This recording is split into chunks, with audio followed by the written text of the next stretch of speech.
Hi guys, this is Hero. How's everyone doing today? Ajabali Kimcho, Aj Sabkesi Ho. So today I'm going over Mercury's transit in the nakshatra of Poorvaphaalguni, okay? Which is in the sign of Leo. Now, this transit starts on August 24th, and I want to say it keeps going till like mid-September, okay? I mean, it lasts till like for 3 or 4 weeks usually. So it goes throughout this time.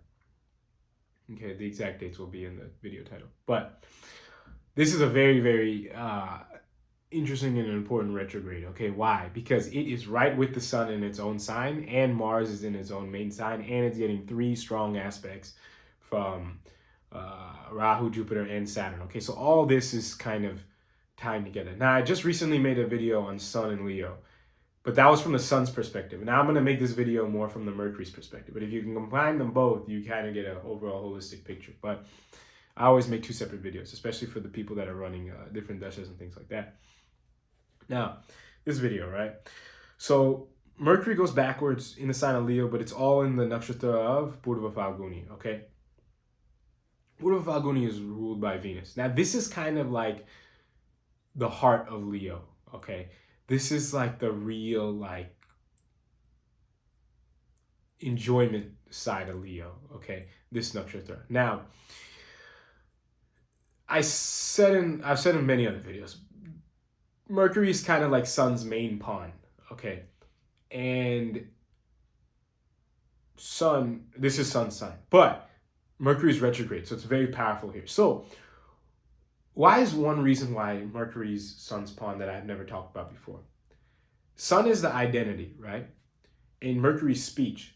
So, the speech is kind of for the identity, right? You talk to represent yourself, you could say to represent yourself, right? So the Mercury kind of does this for the sun.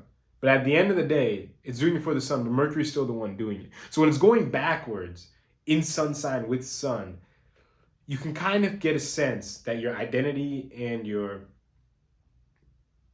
speech, your Mercury, your rational intelligence, I'm not going to say they're on opposite pages, but they're definitely not on the same page. Okay, they're not on the same wavelength, but they're not necessarily on like complete extreme opposite ends where they're like fighting each other real bad. But they're just not on the same page all the time.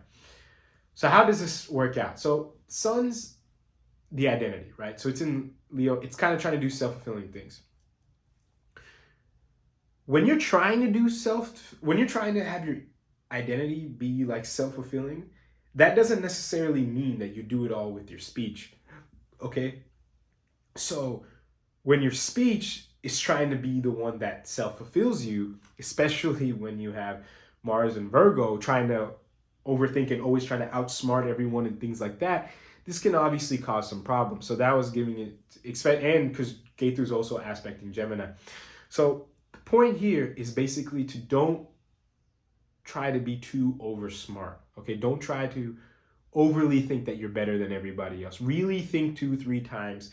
Say things in very like a suggestive way, especially if it's at like work with superiors or with spouses or things like that. There's no reason to really think during this time period that anything you say, it can really backfire, right? It's on your identity, especially.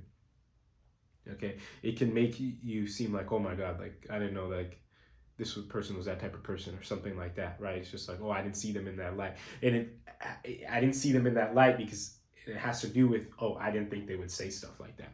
Okay, so that's kind of the theme of this video here. Now, moving on to the other components, which is you have the Jupiter and Rahu in Aries aspecting Leo, and you have the Saturn in Aquarius retrograde aspecting Leo. So this is basically going to, I've talked about this in my Sun and Leo video because it has the same aspects.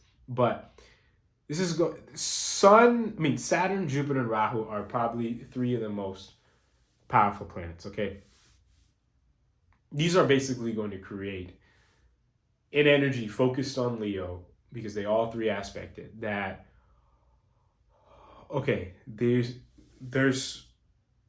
certain things that we can say, and there's certain things that we can't say, and there's a way that we can deliver them, say them, and there's a way that we shouldn't say them. Okay, it's gonna kind of give you your rational intelligence all the options here. Okay, And Mars is immediately going to try to jump on one of the options, okay? And Ketu is kind of going to try to seal one of those options based off of some karmic thing and something like that, right? And Rahu's going to add its illusionary that, hey, this option is also really good because of XYZ reason, okay? Now, it's up to your Jupiter and your Saturn to kind of step in and say, hey, look, is this really, going to take us anywhere? Is this really, are we diving ourselves into an illusion here? You really got to step up your Jupiter here and say, hey, is this really grounded here, what I'm about to do, right, during this time period? Because we don't really need to do it right now. And that's where also Saturn can come in. It's like, it's retrograde. So it's like, do we really need to do it right now? Okay. So these two planets can work together to kind of provide that. Is this really necessary? And do we need to really do this right now? Okay. So it can kind of make all these options clear, because not all these options are bad. Okay. But all these different variables of options, what to say, how to say them, whatever, it'll make all of them present, and it will make all of the energies available about them present. And it's up to you, because some things are easy and some things are hard, okay? And some things, easy things we don't necessarily want to do. I mean, we would like to do them, but we can be aware during this time period because there's so much energy combined here that, hey, these are kind of like illusionary things. They're not really elevating us at all. They're not really getting us anywhere. They're probably going to just cause problems.